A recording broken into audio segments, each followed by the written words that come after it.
This morning, after dropping off my children in school, I was pondering about a video that went viral this past weekend about a father in Lubbock that went to go pick up his child for visitations, and the mom's boyfriend came out, and there was a little altercation. Goes back in the house, comes out with a shotgun, and shoots the father dead. Imagine that. He was going over there to pick up his child, and he gets killed for trying to be a father. Now, I understand there's going to be many gun enthusiasts out there, folks that carry the Second Amendment at heart, and they're going to say, well, it's Texas, it's a castle law. I'm going to tell you all that y'all are wrong. You cannot claim self-defense when you yourself are acting on a felony. And the felony that they were acting on is Penal Code 2503, which is a state jail felony, which is interference with child custody. So put that to thought. Some people might say, who is this old guy from Laredo claiming to be a professor? What does he know about altercations? What does he know about fighting? Well, let me tell you something. You might know a little thing or two about it. History about me. Then we can kind of move forward, and I'll explain why this fight is upon us. I've been teaching a martial art since '88. It's called Savate. It's French martial art. I became the first American to ever achieve the silver glove of Savate. Became the first American to ever achieve the professorate of all the disciplines of Savate. As well as I became the first non-French to have a club and teach Savate in France to the day. I was a contender to the World Championship, super middleweight division in 1993, 1994. I stopped because I lost my hand, the use of my hand, in an accident. I had 11 reconstructive surgeries, but I didn't stop fighting. That was my passion. Let me tell you what I did with that passion. I taught many how not to get bullied. Taught many not to be afraid of things that go bump in the night, and shadows, in parking lots. Many of those became champions. Imagine that. Produce a sport of Savate in the United States. Out of 45 U.S. champions between 1996 and 2006, 41 of them came from my school.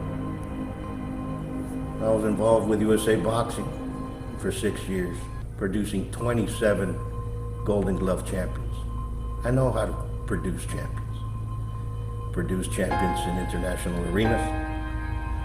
Produce champions in stick fighting competitions. I produce champions of their own heart and dedication, and for them to become better citizens of society. But there's a fight that I was not prepared for.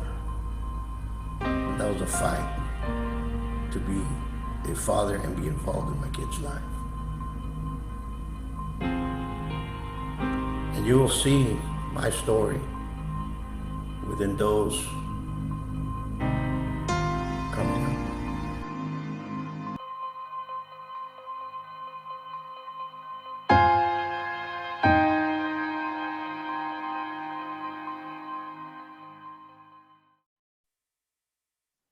Okay, my name is Daniel Simon. I'm a divorced father of 3 children, although all my children are grown now. Okay, so my battle with the injustice of the family law system was really started about 20 years ago. That's about the time that I ended up getting divorced. My children were, my oldest son was 7 going on 8. My daughter was about 5. My youngest boy was about 3.5 at the time. Okay. And I got the standard, you know, what I consider to be unfair visitation and paying child support. Knowing what I know now, I would have fought harder at the beginning. And I think people don't understand how important it is to fight for their time with their children early on at the beginning of the divorce. During your time frame when you're supposed to have the kids, you are the custodial parent. Okay. And what's important is that parents need to be 100% certain that it is a felony. Okay. Because if you've ever been there, they come out and they lie to you and they say it's not a crime, it's a civil matter. Okay. Well, if you Google Martha Garcia v. State versus State, El Paso, okay, you'll pull up a case from 15, 16, 17 years ago where a woman named Martha Garcia was convicted of interference with child custody. And she was the supposed custodial parent. She was the mother and was not letting the father see the kids. And it's a well-written case. And this woman, after she was convicted, she spent God knows how much money taking it to an appeals court. And the appeals court said, no, it applies to both father and mother. Whether you're the custodial or non-custodial, you're committing a felony if you take or retain the child. Okay. I have custody of my son for the weekend. Okay. Regular custody, and his mom has indicated through text messages and email that she's going to refuse to transfer possession, despite court order. Okay. So I'm here. This is the residence. It's all locked up. I guess first and foremost, I want to make sure that there's a welfare check done. Okay. I have no idea. I haven't got eyes on him. Okay, that's fine. That's fine. We'll go and knock on the door and see if anybody answers or anything like that. But just to let you know, from our standpoint, being City of Houston officers, we can't enforce civil litigation or anything like that. Now, the constables, on the other hand, can do that. You can come out here and they handle this type of stuff. Us, we only handle criminal law. They handle criminal and civil. So what I recommend people do is you got to get a little angry. If you want to solve this problem, I hear people say we're going to educate the cops, we're going to educate the legislator, we're going to get a new law. You don't need any new laws. All the laws are on the books. I'm supposed to see my daughter here from 1 to 3 p.m. I haven't seen my daughter in about a year. The mother basically withholds her. So basically when I make these calls, I usually do it over the phone. But when I came across the Texas Penal Code 25.03, interference with child custody, basically a person that commits an offense, if a person takes or retains a child younger than 18 years of age, basically leads up to like a state felony. So he's trying to just make the felony report. So I'm just trying to make the felony report because it's been a year since I've seen my child. I understand. So the issue is that child custody is civil, and we are criminal police officers. Yeah. Okay. So have you contacted an attorney? As far as we actually talked to the sheriff just like a week ago, and he told us to file the felony report. That's the sheriff's that's number. through the sheriff. No, but he told us to come here for visitation. Yes. He said when she doesn't show up, call the police and file the felony police report. That's what he told us. I'm gonna let you know it's full shit. So here, The sheriff is give that. Yes. okay. So even though it says it's a felony, as far as yes. So the issue is that it's civil. okay. We can't file those. We're criminal police officers. Yes, and that's why we're trying to file the felony felony police report. That's what the So what has to happen is, basically like since breaking it's the law. child custody, it has to go through the courts. Okay. Searched very quickly. I determined for my own benefit, to my own satisfaction, that it was a felony. And I just pulled my way up line. And I went up and up and up. And in my county, it was the sheriff's department.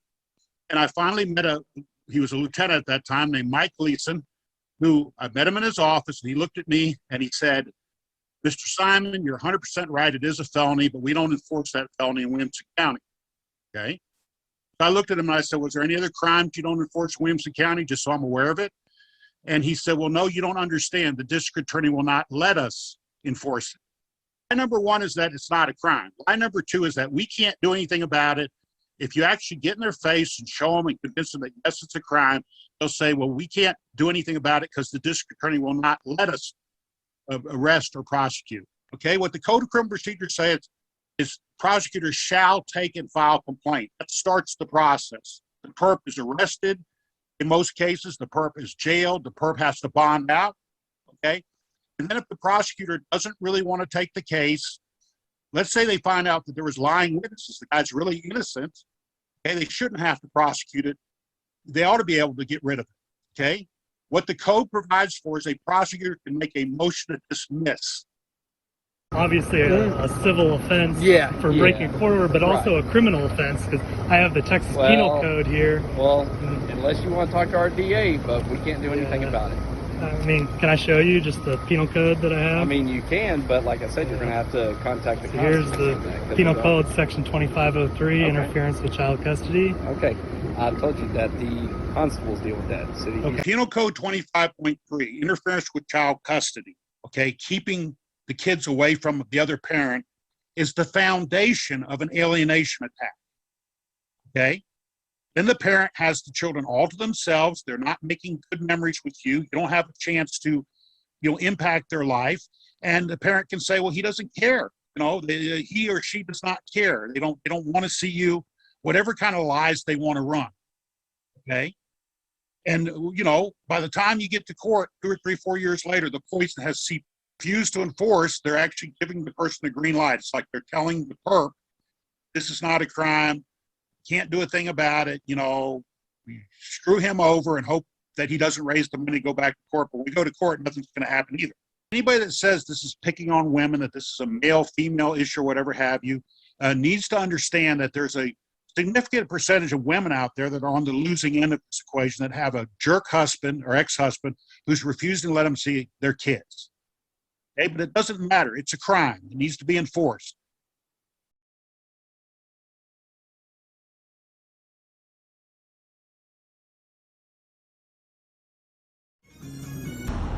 Hello, your grandma? I'm Grandma. Where's Dad at? Dad is at home unavailable. He's got problems with his vehicle and he couldn't come and I couldn't go over there. Okay, here, the thing is, it has to be the parent named in the court No, paperwork. it doesn't, sir. It says on there that somebody on the court, let me get him. Do you have a copy of his paperwork? I don't, but My advice, you need to get the copy too, okay? look, I've got pneumonia. Mm-hmm. I just came all the way from San Antonio. Mm-hmm. He couldn't go pick him up because he had with this stuff going on in San Antonio. Mm-hmm. And I just got out this morning. He said, I Okay, have to go. I'll be back. Hang on. Thank you. What's your name? Sandra Dixon.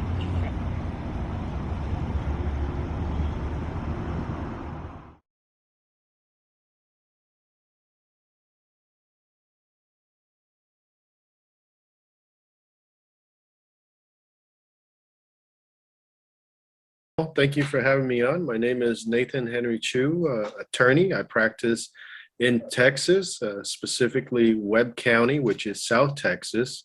I do, majority of my caseload is family law, which means divorce without children, divorce with children, modification of child custody orders. Those are things that occur after the divorce. And also child support cases. I guess primarily from a legal perspective and from an attorney dealing with family caseload and modification or enforcement, there is a penal code called interference with child custody, which is Texas Penal Code section 25.03. So it pretty much says that a person who commits an offense, if that person takes or retains a child younger than 18 years of age. Okay, so if a person does that, it is a state jail felony, which means it's a felony offense. It's the lowest felony offense. Time in jail from 6 months, all the way up to 6 months, probation up to 5 years. Okay, so normally how this works is that that person has to knowingly retain or violate and express terms of a judgment or order. This includes a temporary order from a court that has custody or jurisdiction over the child. So what's important here is that anybody seeking to enforce 25.03 would need to have a signed court order. So signed and certified court order either temporary order or final order, giving them the rights to the child. Okay, so that's how it is in its plain language.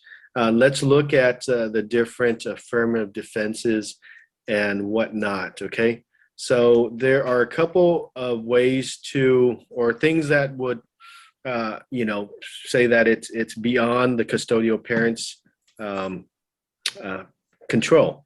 So let's take, for example, if the custodial parent is not, the most important thing is that if the custodial parent is not allowing the child to see the non-custodial parent, and the non-custodial parent calls the police, presents a valid certified court order saying that this is his time of possession, and the non-custodial parent still denies them, then of course, then the officer has the, right under 2503 to make the arrest. That's his probable cause, okay?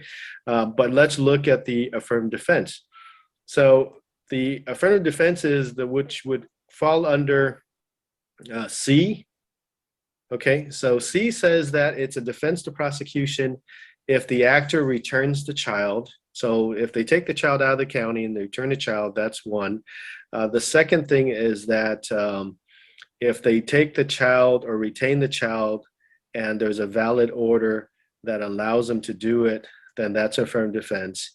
And also, if the most important thing is sometimes it says that if it is outside of the actor's control and the actor promptly provides notice or make reasonable attempts to provide notice that the person entitled to possession, that it's not in their control. Okay, so the most important thing that I've seen that it's outside of the custodial parent's control is when you have children that are a little bit older and that they just refuse to go with the other parent. Okay, so that's where this comes into play, and there's going to be a lot of heartache on both sides. The non-custodial parent was saying, this is my time, and the custodial parent says, it is your time, go get your child, and the child refuses to go. So if you have a situation like this, 25.03 will not be enforced. And I'll tell you, this is exactly what this falls under, and this is what I've seen a lot lately. We have situations where officers are called out to aid in possession of the child. So how this would work and how you would facilitate it and make sure that everything goes smoothly is have your temporary order that's signed and certified, have your final order that is signed and certified, and then if the police is called out, make sure that you have the correct language saying that here is my temporary order, this is my weekend, this is my time, I'm here at 6 p.m. on a Friday to pick up my child, and the custodial parent is not allowing me to take my child. And this is what she's saying. She says, you cannot take the child. So, and then make sure that you have a copy of 25.03 and pinpoint it to them. Hey, look, this is a clear violation. I need you to make a report. Here is the probable cause. It's happening right now, and you can arrest. Now, remember, the police officer's job is to make the arrest upon finding a probable cause to arrest for a violation of the offense, right? Whatever they tell you about what the district attorney does, that is not in their realm of jurisdiction. They make the arrest, they present to the court, the district attorney prosecutes. So if they're, number one, telling you that it's a civil matter, or number two, saying that the DA will not accept, do not accept those. Okay, you just got to tell them, hey, look, your job is to follow the law and make the arrest upon finding of a probable cause. Whatever happens in any other matter, that is not your job to do. And if they refuse to do that, ask to talk to a sergeant, ask to talk to a watch commander, ask for a supervisor, and then tell them that they are, not executing their duties. They can be liable. As you can see, there's a couple of lawsuits filed against police officers for not executing their duties or incorrectly executing their duties. It's actually in court. I think it was Priscilla Villarreal versus City of Laredo and a couple of named police officers, where they were, not performing or not executing their duties properly. So yes, there's people that will take it upon themselves, but that, tells you that, whoever takes it up, they've got to have the resources to hire an attorney, to sue, and to pursue this matter. I haven't seen DAs saying that they don't prosecute this matter. What the DAs have saying is they cannot prosecute the matter if there is no arrest or report before them. So it's one of those chicken and egg stories, right? So basically the whole duty of the district attorney is they are in receipt of a report and arrest, and based on those, they'll present it to the court for prosecution. They don't make the arrest on the scene. So if there is a failure at the ground level where no arrest is made, then there's nothing that the DA can prosecute. The only way to change its behavior, right? So what you do is you teach the officers dealing with that stuff or taking those calls, and you put them through that training to say, hey, look, this is something that you can enforce. But it doesn't start with them. It starts with upper management. It starts with their chiefs. It starts with their commander.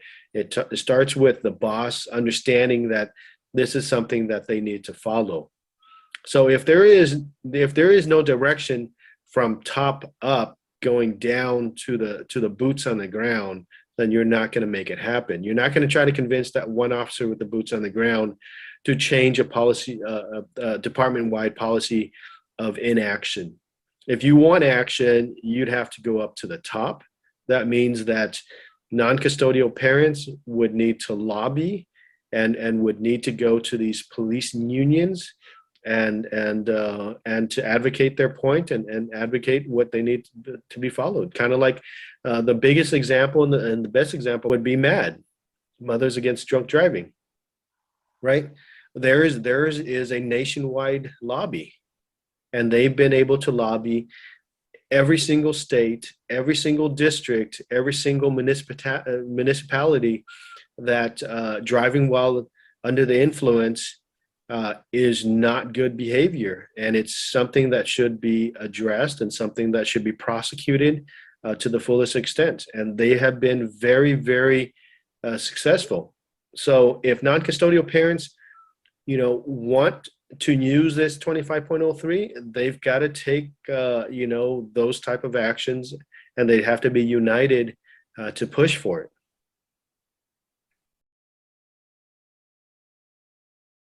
Where were you able to locate them? I'm sorry? We're wanting to know where you were able to locate them.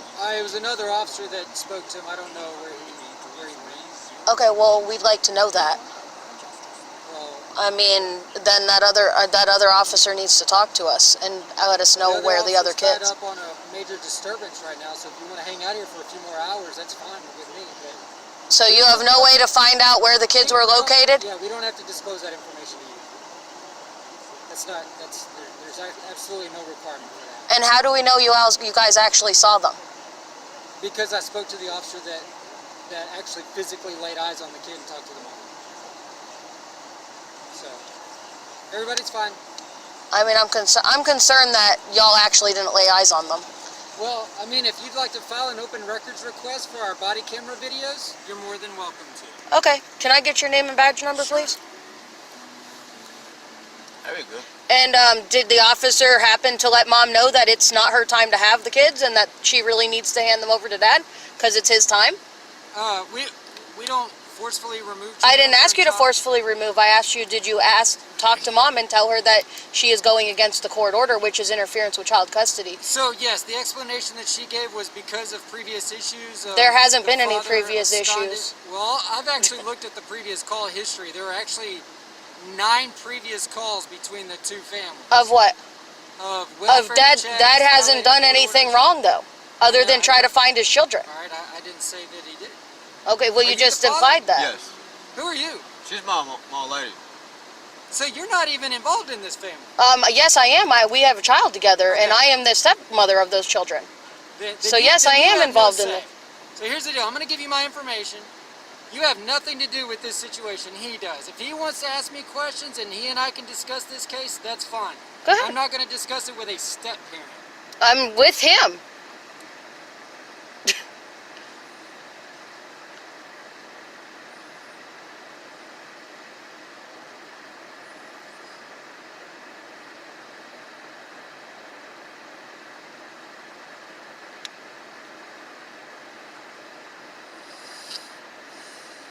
Here you go. I agree fully with Daniel Simons in that you have to fight early, right after your divorce, to see your children, to be involved in your kids' lives. You have to, or else you're going to get trampled on. And you're going to get trampled on by police, judges, and lawyers. And that's just the honest fact.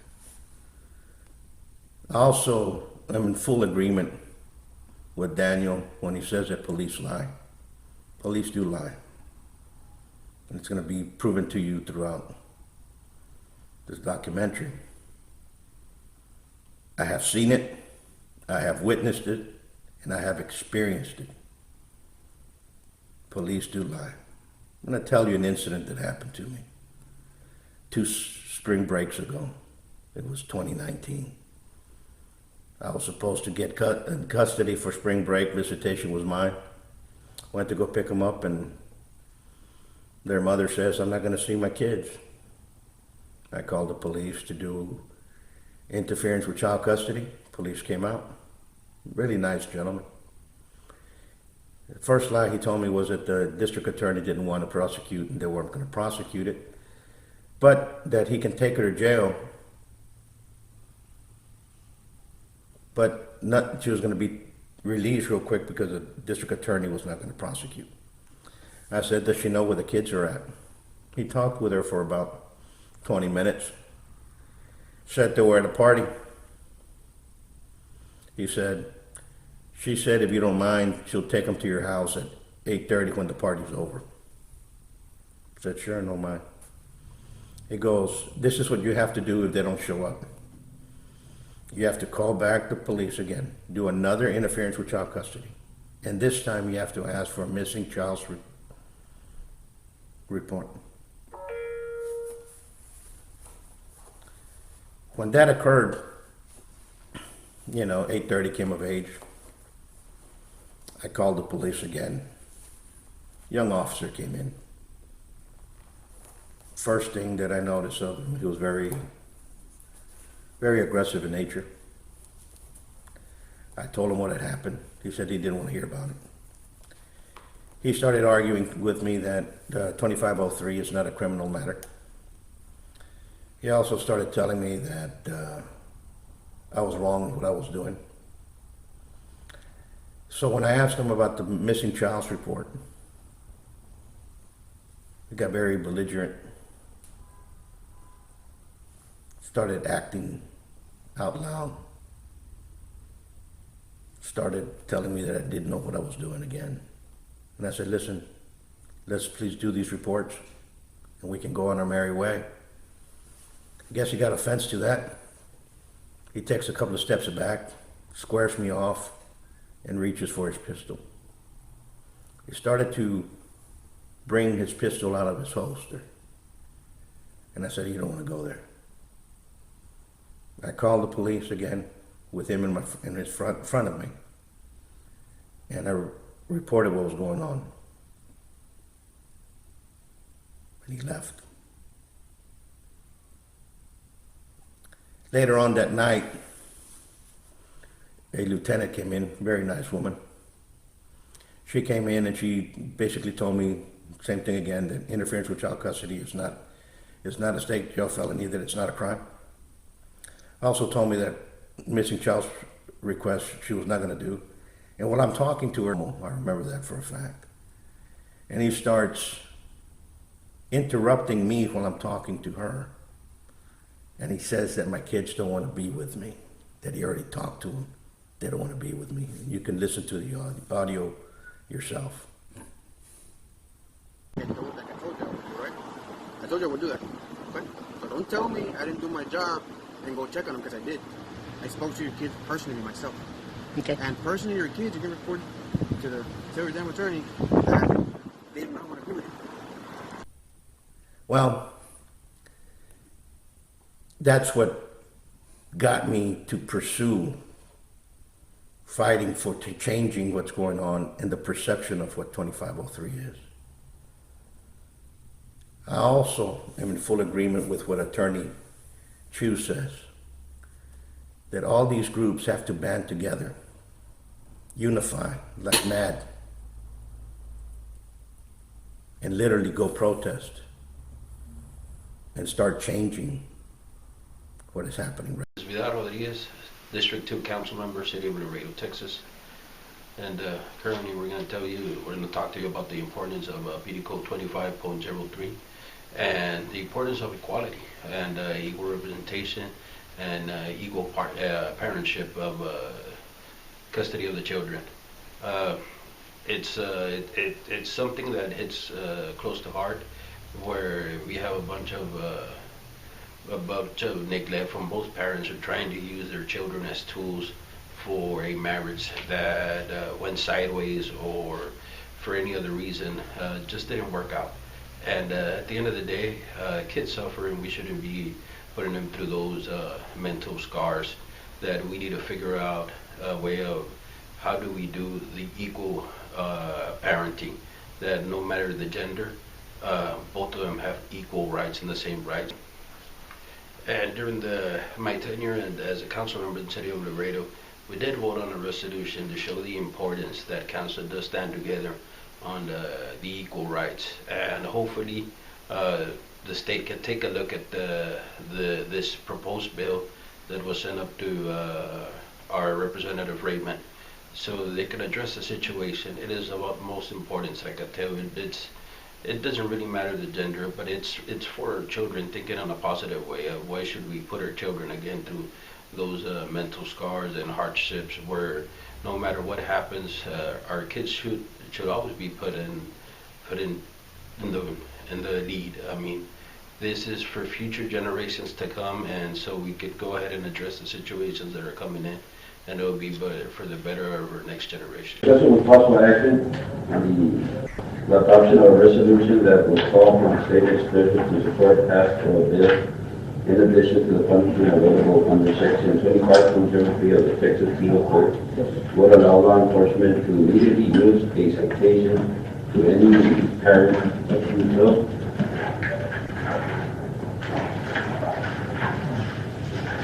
Second. Interference with child custody or any other matter. That's my motion. Seconded by Okay, discussion.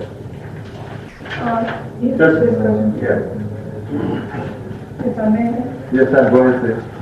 From the time that I was in the DA's office, I know that this was a very difficult issue to prosecute, because it's always used in divorce cases, in custody battles, to try to lay some, documentation, evidence against either one of the parties. So I do have a concern if it's just going to be any parent accused of it, that they right away get a citation, because there has to be some due process. If I may say, I'm not an attorney. I'm just looking out for both parents, whoever has custody, if either female or male. They do have a right, and that's your right, and we're just advocating for that. I don't go beyond my legal or my scope of a council member.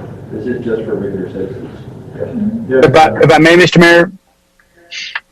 Yes, we have our council member Mark Martinez, and then George Algio. Go ahead, sir. And again, this is not a legal opinion, but I have seen time and time again where you have a spouse that currently has the custody of the child, and maybe they're scorned, or maybe they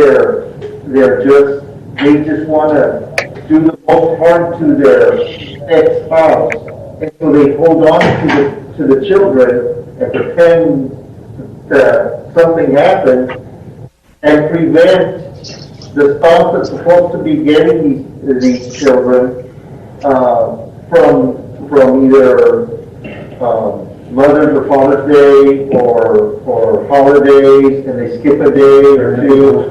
And this only harms the child because that spouse, male or female, doesn't matter, but that spouse is using the child as a tool to get to the other, and that has to stop. So let me ask you this, do we have jurisdiction to this, or is it? Yeah, it's a resolution. Oh, It's a resolution from the state, because many times the police officers have their hands tied and they say, well, you know, that's a legal matter, you want me to take it up. Well, there's a document that says, I'm supposed to have this child from Thursday to Sunday. And here I am on Friday or on Saturday, and I still don't have the child. Okay, so it's the board next There's two public comments. Okay. There is again, for the record, Jose Larrazolo is a concerned dad, and he says, unfortunately, in my case for the past 14 years, 25.03, or violators thereof have never been arrested. The police department states that the district attorney will not prosecute, which is a lie. I have spoken to the district attorney several times. Orlando Marquez, representing children's rights, says children's court-ordered access to their parents needs to be enforced.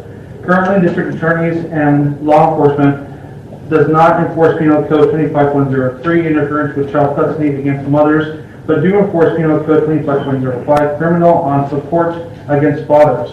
Children's rights in Texas need to be protected over the state's interest in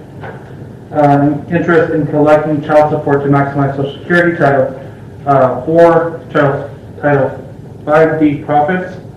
The problem of fatherlessness does not come from fathers walking away from children's lives, but the lack of enforcement of court-ordered possession schedules. When one parent unilaterally decides court orders do not apply to them, the phases of parental alienation begin against the father and child. Paul Raymond Buitron III, representing Gloves Off, says he is for this item. No further comment. And duplicate, Derek Ferry, representing himself, and he says he is for this item for C-115 Pro, TPC 25.03 citations and offense reports. Thank you, Mayor.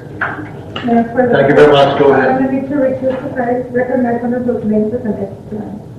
Okay, that's fine, thank you. Call for the question. That's just public comment. That's a public comment, that doesn't. Mayor, I'd like to make a comment. And so would I, Mr. Mayor. Oh, I'm sorry, yeah, it's George Hawkins and then Valley. Councilmember Valley.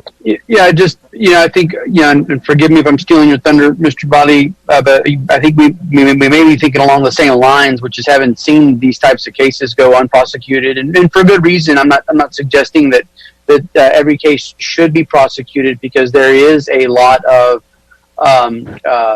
family law lawyering going on in some of these cases, but in a lot of these cases, it's not going on. In a lot of cases, police officers, frankly, using their discretion, decide not to take reports because knowing the facts and circumstances of the case, and knowing that the temperature at the DA's office generally, unless it's an egregious situation, these cases oftentimes go unprosecuted. And so I definitely support this item, because at least by the issuance of a citation, and I realize we're asking for permission, but at least by the issuance of citation, we're very efficiently able to make use of our police officers such that they can quickly document what's going on in the facts and circumstances of the case, and if in fact child interference with child custody is happening, and the folks at the municipal court are able to in fact show that is occurring, then that might provide a pattern of behavior that the DA's office could then decide whether or not to move forward on. So I understand the some of the apprehension by the police department to not present for arrest because it's a lot of times it's emotional and it's dad versus mom, vice versa. Here, up with a means for the police to do what they got to do. So anyway, I just wanted to put that out there, and I support your item, Mr. Rodriguez. Thank you for bringing it forward. Thank you very much, Councilmember. We have Councilmember Bali now. Go ahead, please. Mayor, I would like to say that we've seen many, this happen on many occasions, and it's very sad because in the end, yeah, parents get upset, but in the end, the ones that are really affected by all of this are children when they're unable to see one of their parents, and so this is sometimes not allowing to visit is just a form of parental alienation of the other parent, and I like the idea of a citation because that way the police don't have to go forward, work on a warrant. I can see why they're hesitant. It's not an easy situation, but a citation is something simple. It's the same thing they can give you.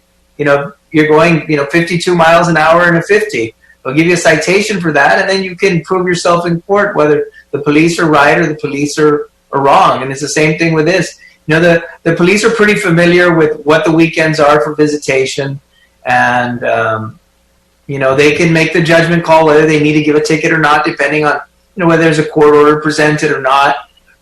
Certainly different police departments can have their standards, but I think we should encourage the state to deal with this, and a citation is a good way of doing it to capture somebody's attention. And I'm going to tell you, if someone else files a report and it turns out to be blatantly false, they can get in trouble for that too. So that sort of gives everybody some cover. Make sure everybody's responsible, both parents.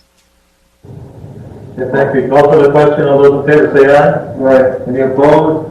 Not heard. Motion carries unanimously. Thank you. Supplemental.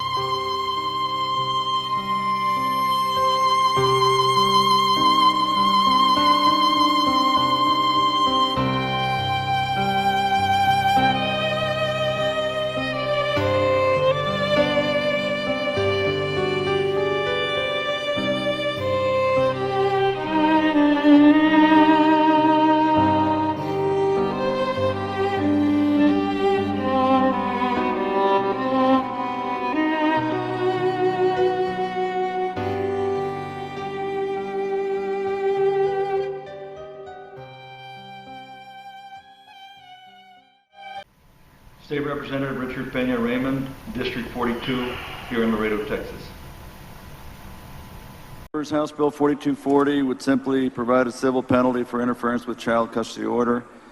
And what it does, members, is it allows a municipality or county in this state to adopt an ordinance or order that imposes a civil penalty of not more than $500 for engaging in conduct described by Section 2503 of the Penal Code, which is the interference with child custody.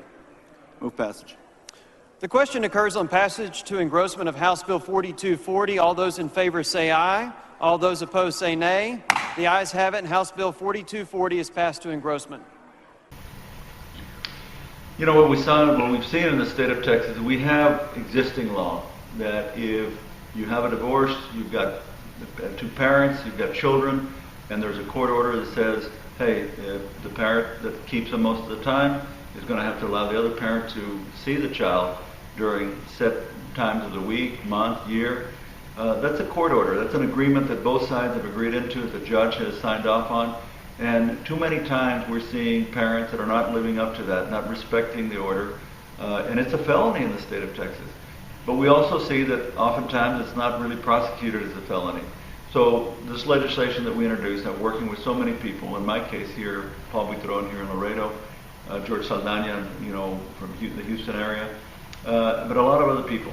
We come up with this bill that we passed in the House, that I believe will pass in the Senate next time, that says if you have that order and a police officer shows up because one of the parents is not complying with the order, then the police officer can issue a citation, right? And it can be up to $500. And We believe that that is going to change the dynamic, because now all of a sudden you're not asking the district attorney to come in. You have a citation, a municipal citation, if you will, where now you got to go to municipal court. You can either just pay it. If you're given that citation, you pay the ticket. My guess is some of them are not going to want to pay it. They're going to go to the court. The judge is going to say, wait a minute, you didn't comply with the order. You didn't let your child go with the father or with the mother. And once that happens, and they have to do that once or twice or 3 times, we believe that it's going to change the dynamic, because people won't want to pay that money, and that'll be enough to move them. But in addition to that, if they do pay it, they get a citation once, twice, 3 times, and they pay each time. I think then that the parent who's been aggrieved, and really the children who've been aggrieved, but the parent who's been aggrieved can go to the district attorney and say, here's someone who's violated 2 or 3 times. The belief here, and I strongly believe it is, at that point the district attorney sees a pattern where one parent is withholding the children from seeing the other parent in violation of the court order, in violation of state law, a felony. And I think at that point the DA is going to move forward. And once that happens a few times, I promise you, I think the dynamic and the actions are going to change. I think there's going to be a lot more complying with the orders, so that the parents, both sets of parents, can see their children, so the children can see both sets of parents. But I really believe that once or twice you get cited, a citation, you got to pay $200, $300, $500. I think you're going to stop doing it.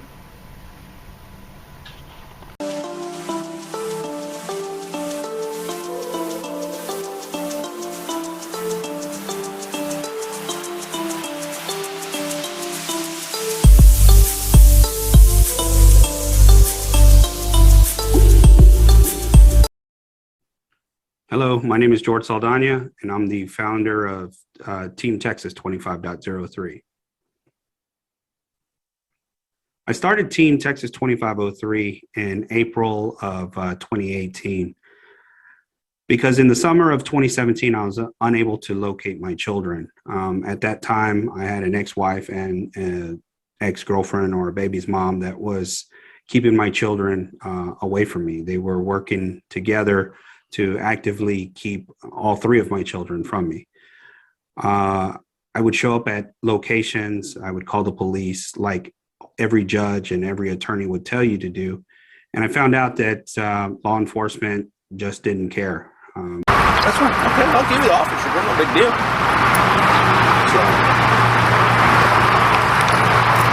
So this is your time this weekend? Yep. Your agency is able to look at the district clerk and find that it's the official one.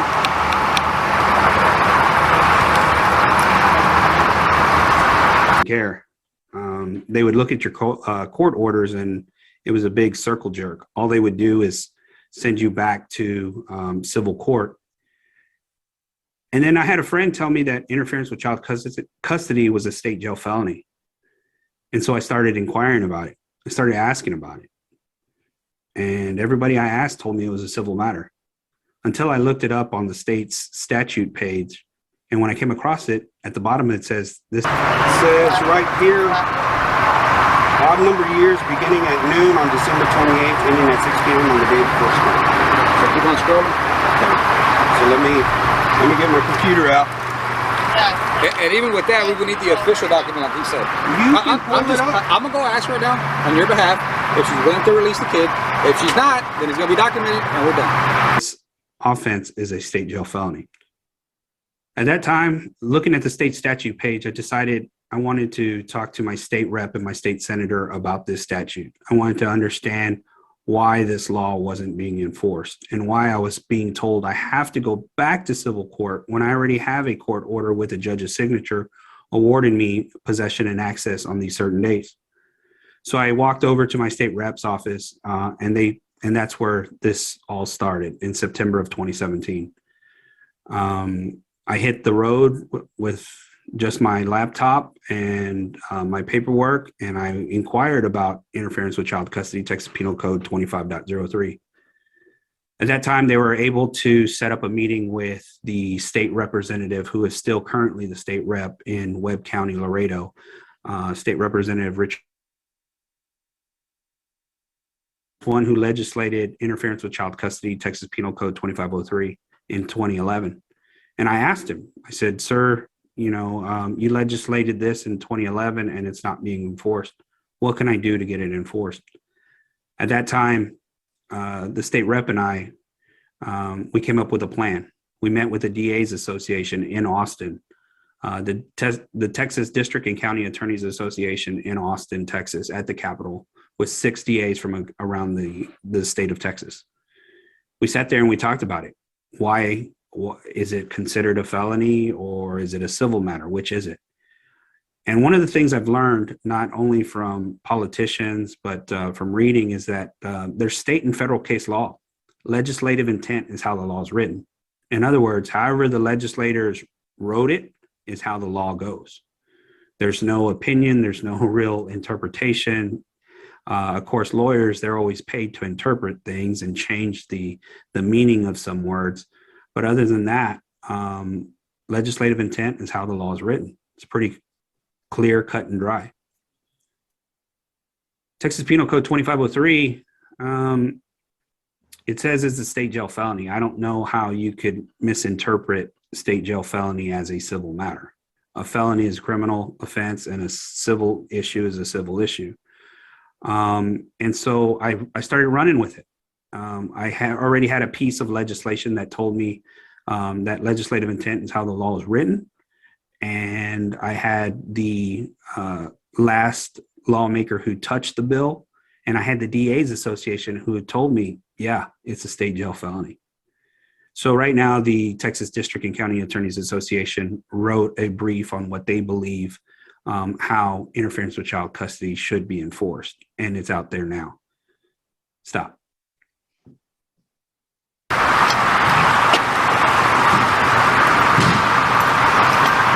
Trying to be a father.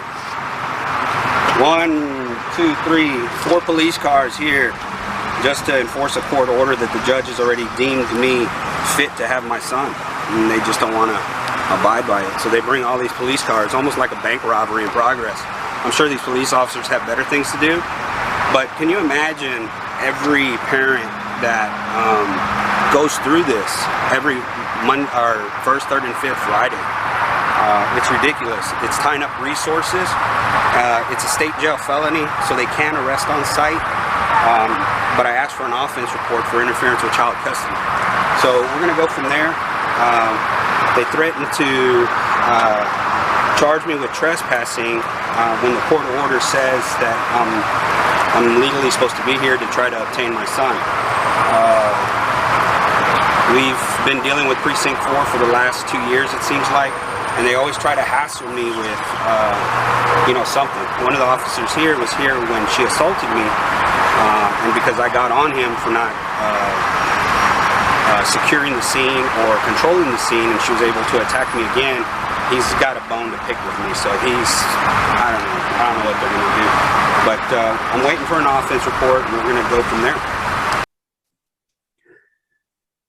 After these meetings, and after I found out what I had found out through these meetings, I had been involved with the Fathers' Rights movement, and I was on that train. I got on this train, and the courts hate fathers. The courts, are making money off of fathers, and I believed all of it. I hook, line, and sinker went through it. They caught me. They took me in, and I started finding that it wasn't just fathers. I started running into mothers. I ran into mothers here in my local area, and we started meeting at Starbucks and going over this law and what I had learned. And that's when we came up with the Facebook group. And we came up with this Facebook group, and it was only supposed to be 30 is how this page was really supposed to be started, with just hard-hitting, go-getting parents, because everybody's a hard charger at the beginning. Everybody is ready to take down the system, but then they end up fizzing out because they're either emotionally or mentally strung out from the issues that the courts put on them.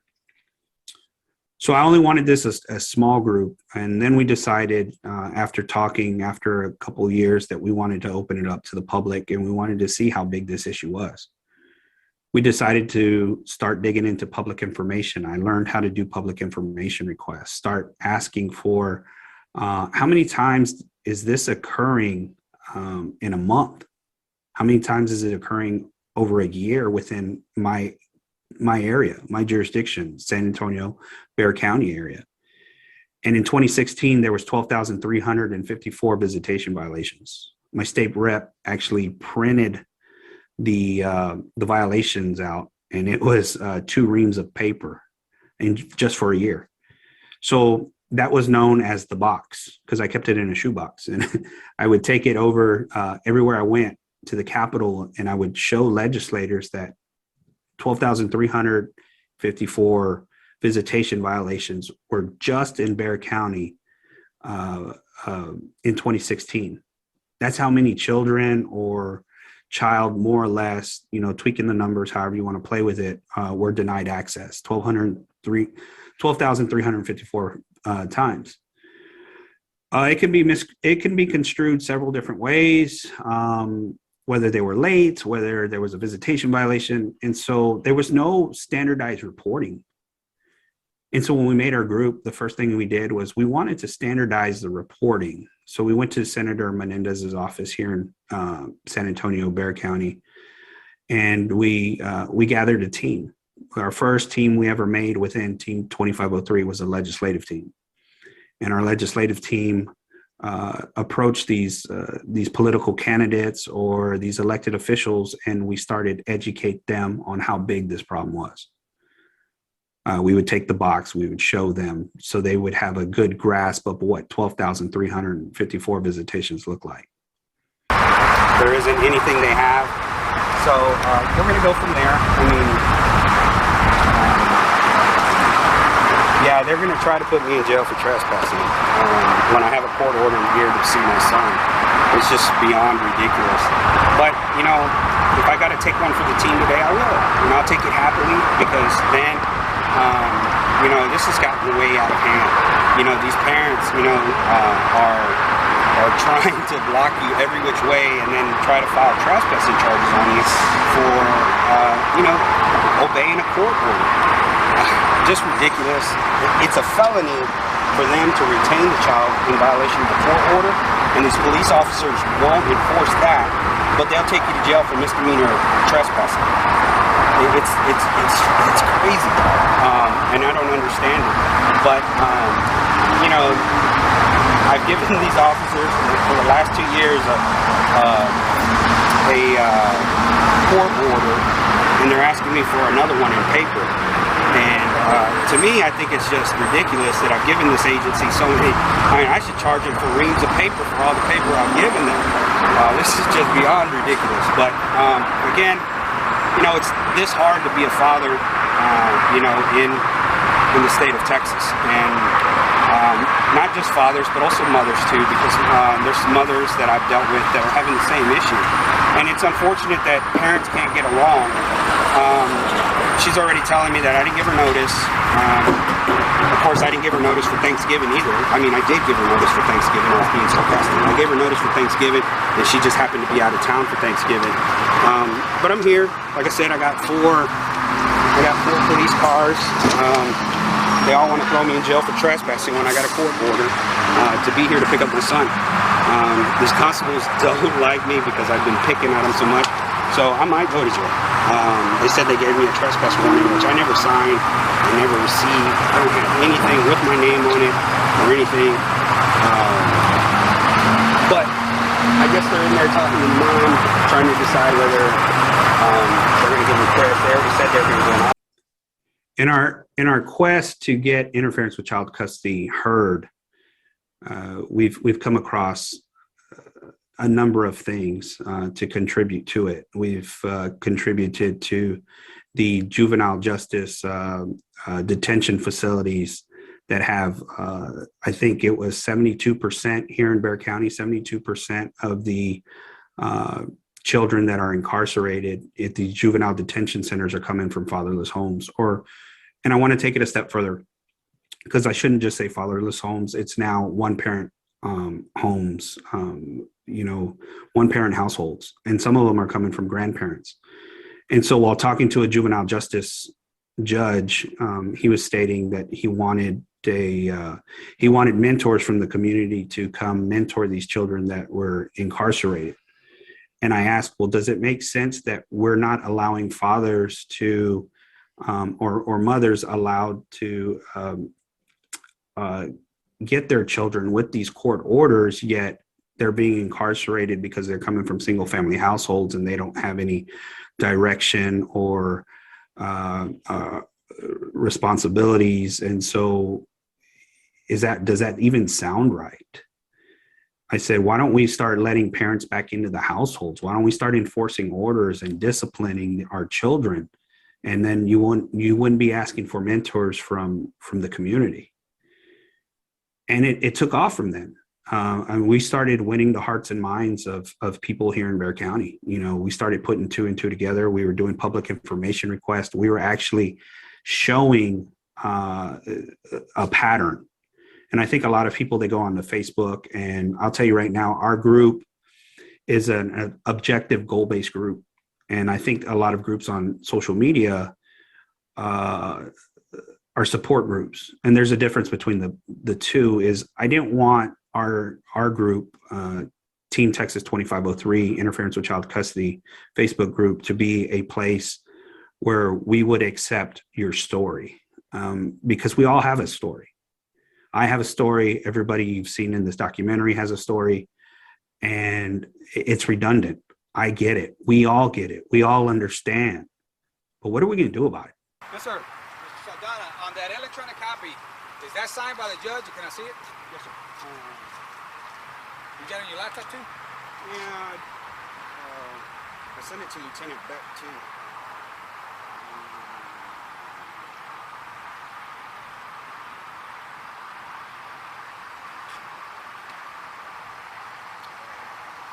Order.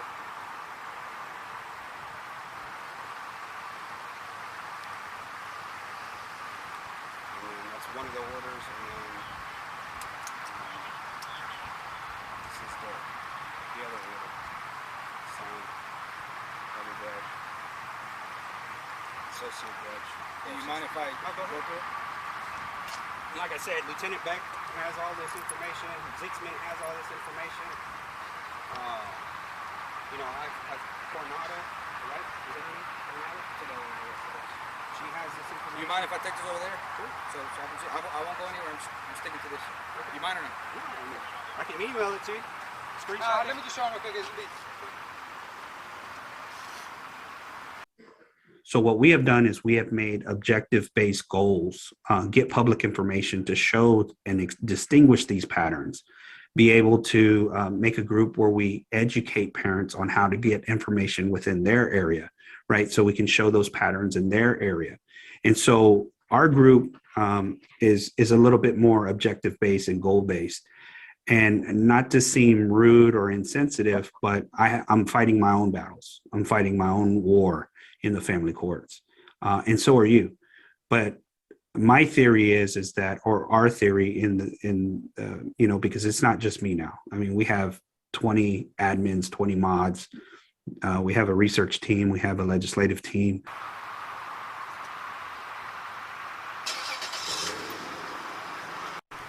Put your hands behind your back for me. You've been arrested for criminal trespass today.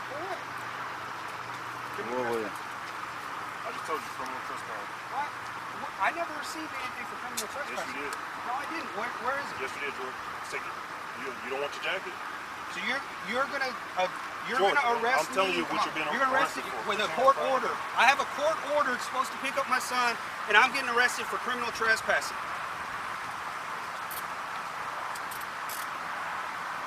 Here, I want to take my jacket off and everything. You had your chance. You had to keep it on. Would you like to take the phone with you? Yeah, I'm gonna charge you. Would you like the gentleman to take possession of your vehicle? Yes. Okay. All right. And I need my wallet. You got that on video? He's giving you verbal consent to take his video. Okay? And then vehicle. Where's your wallet at? It's in the front seat, underneath. Criminal trespassing.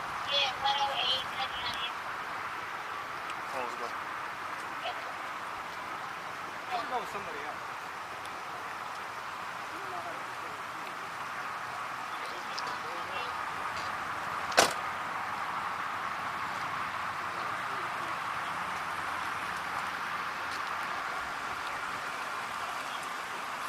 check his vehicle. You good to go? Well, where is he going to? That way I'll know. Downtown, Harris County. Harris County downtown? Yeah. I guess that's all I need to know then. That's it. Yeah? Take it. No, because I don't know where do I go? I have to go get him bailed out or something, or what? 2:30. Contact my lawyer. Say again? Contact my lawyer. You got her card. All right.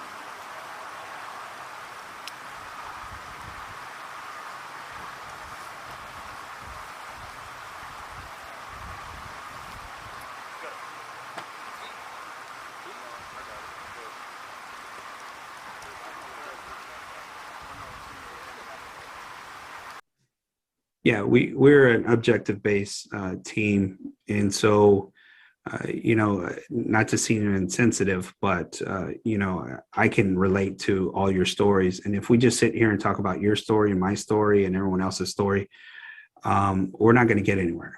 So what we do is we educate you on your rights. We've gone through the family code, we've gone through the penal code, we've gone through the government code, we've gone through the code of criminal procedure.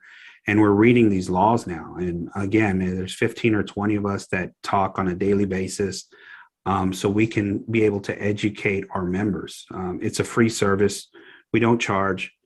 But what we ask is that you share the content, because when you share the content, basically what happens is you're able to educate somebody out there that's going through the same thing. A lot of people are told not to talk about their situation. It can hold them down in court. It can be used against them, which we agree. But at the same time, now we're seeing that the courts really just don't care. The courts really just don't care whether you have a court order.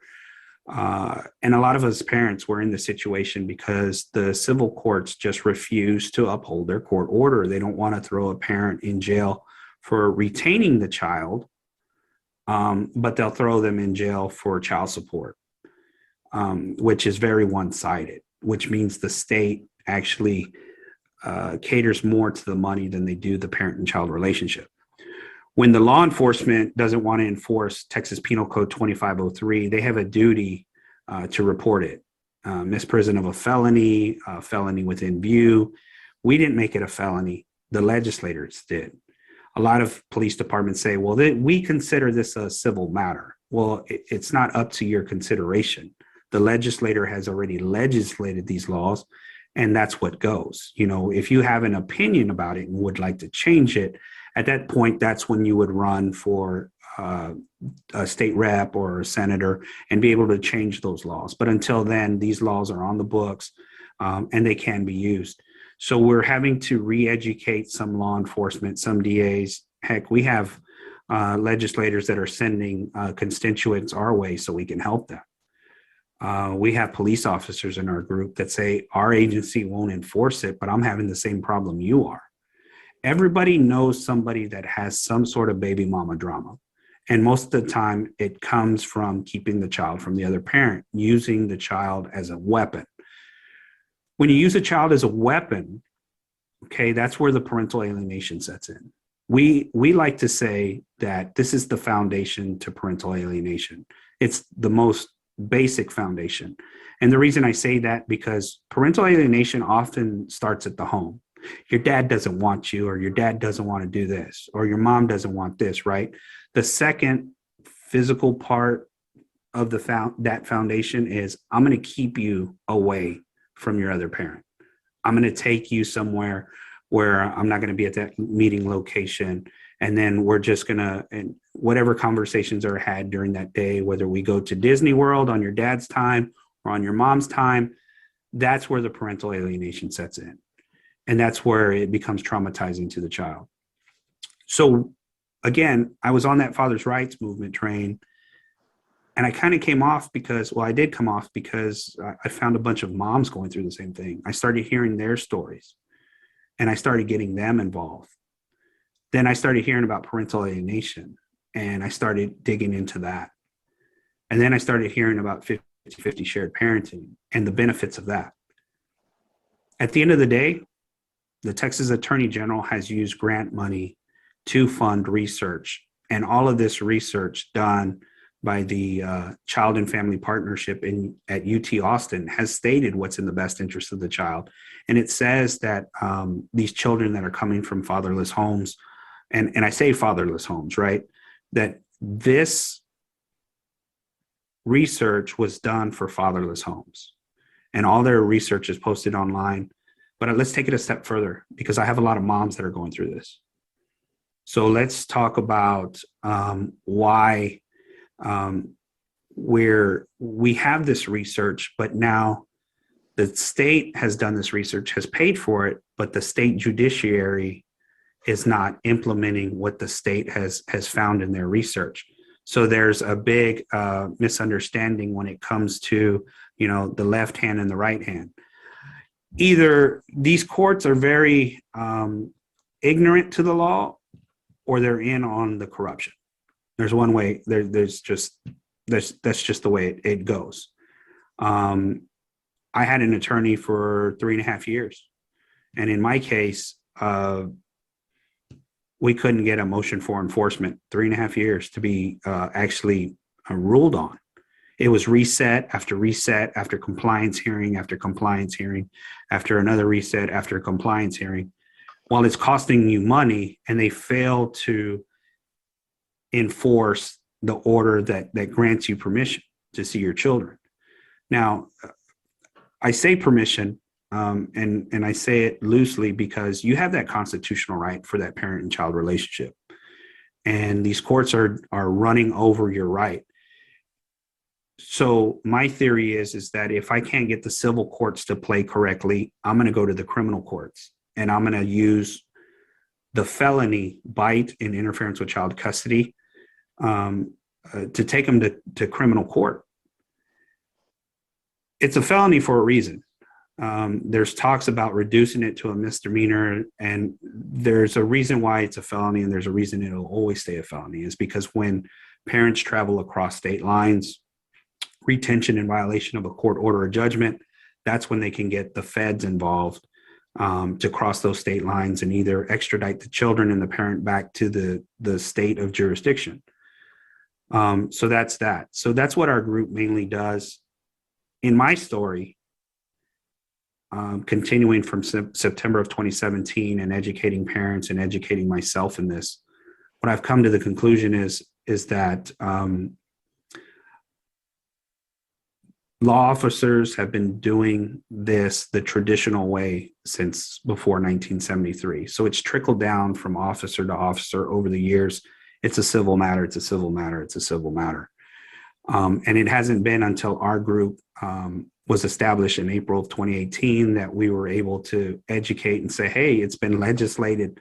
It started in 73, and it's been since all the way to 2011, it's been legislated.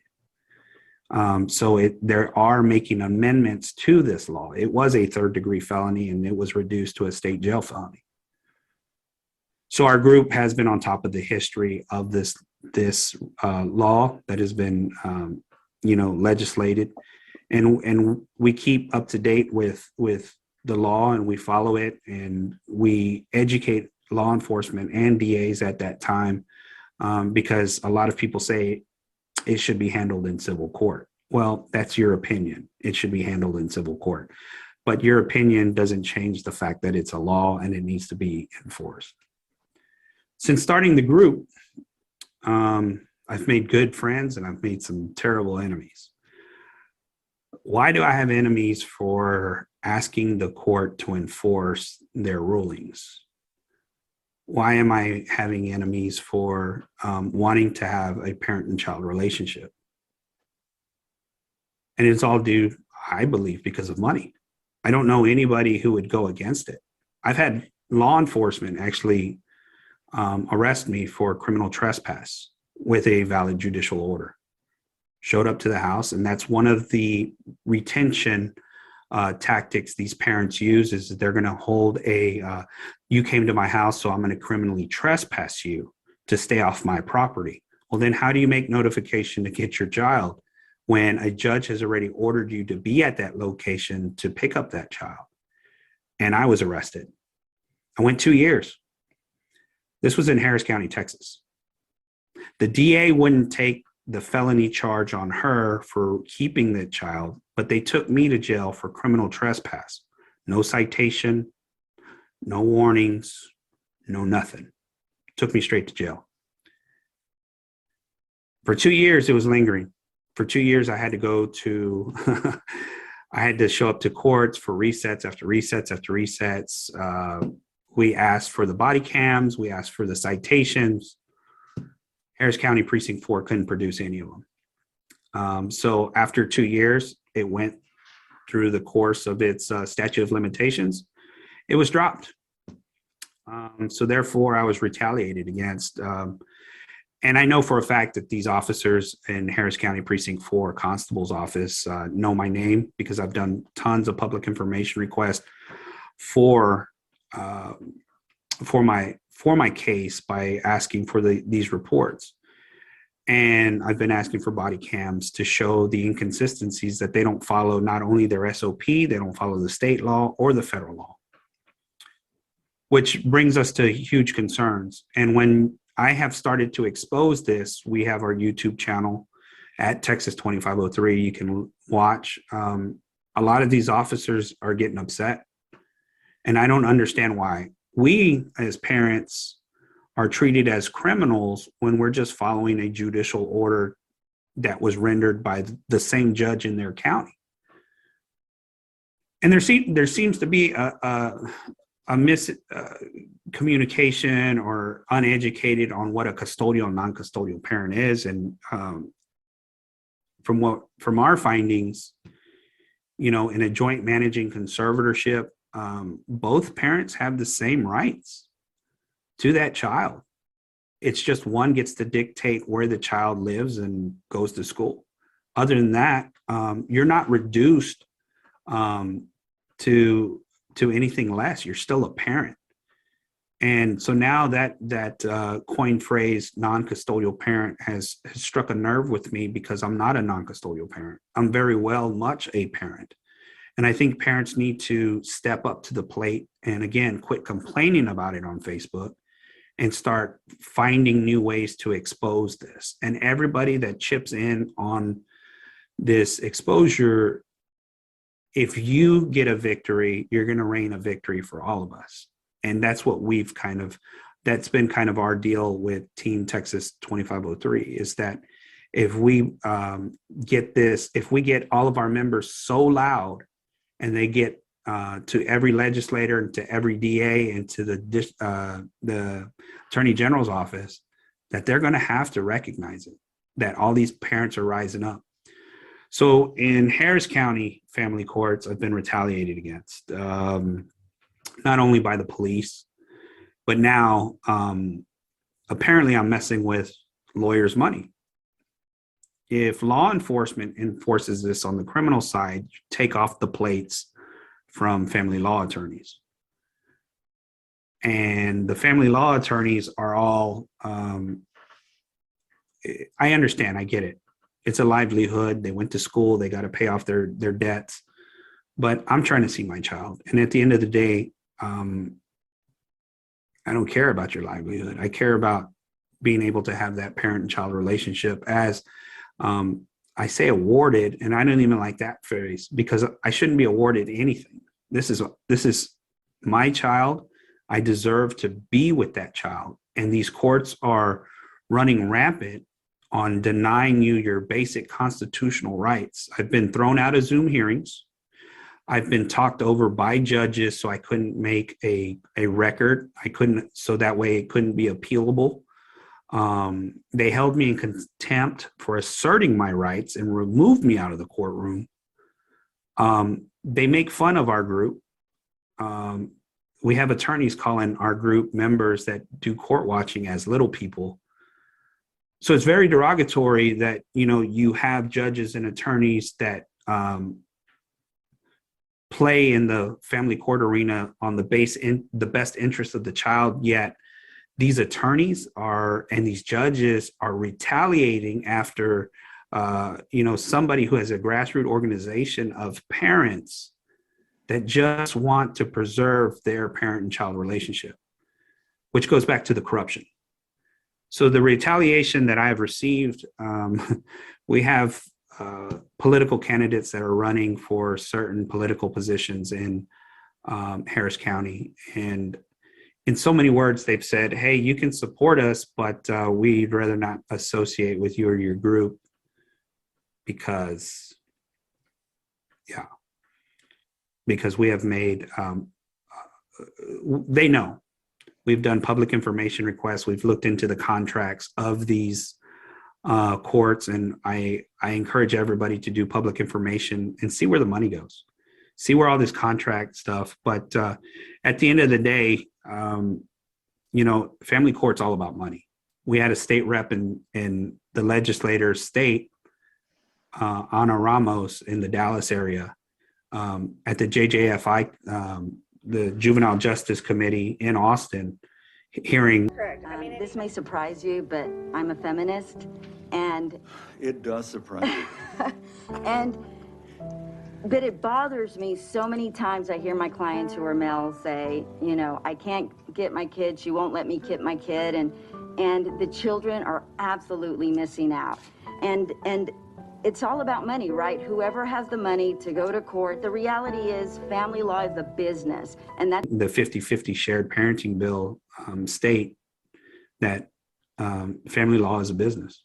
My child is not for sale. Our children are not for sale. At the end of the day, all the stories you hear in this documentary, I can relate to. A lot of these are my members. I know their stories personally. And so we're making this documentary so that, you can hear from some of us. And we all don't know each other outside of our community, Team Texas 2503. We didn't meet each other at the courthouse. We met each other on social media. And we're all tired of the BS that's coming out of these family courts. And so we've all decided that, hey, it's time to get loud about it. My story is very much complicated. You can follow it. I'm easy to find. But at the end of the day, we're doing some great things for children. We have some great people that back us. And, there's some people that ultimately hate us because we're taking some of their money away.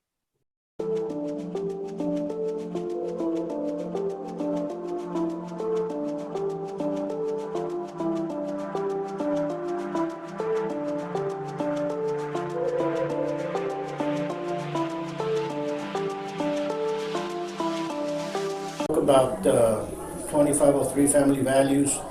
We need to stop all that. We can't, our children aren't for sale kind of thing. We want 50-50 parenting. I want to see that. Of course, and I made that commitment. And it's the only commitment I've made, Paul, so far, besides a few other campaign promises, is going to be an emergency item for me. 50-50 co-parenting. Every kid deserves a father, and every kid deserves a mother. And they need to be treated equally, and we've got to get control of these family court systems. And look, the family is the foundation of our society. It's where we have our health, where we learn our faith, our education. Everything comes from the family, traditional family, between a man and a woman, a mother and a father. And every child deserves both. They each bring something to the table that's inseparable from the other. And they've got to be able to experience both parents equally. And that's what we're going to get done. Groups like Team Texas 2503 under George Saldana and others have helped many along the way. But they're a forefront because that's the first stop of parental alienation, and I am in agreement with it, that 2503 leads to parental alienation. And you'll find out that everybody is in agreement with that. So why isn't it enforced? Team 2503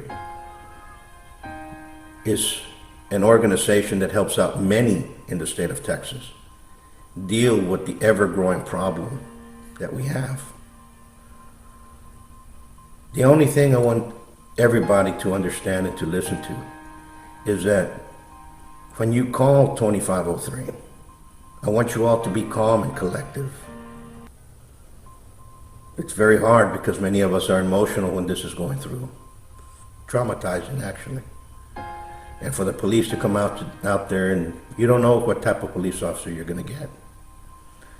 You might get somebody that's very calm and collective, or you might get a hothead that's going to want to make himself another notch in the badge, saying that he beat up a deadbeat dad.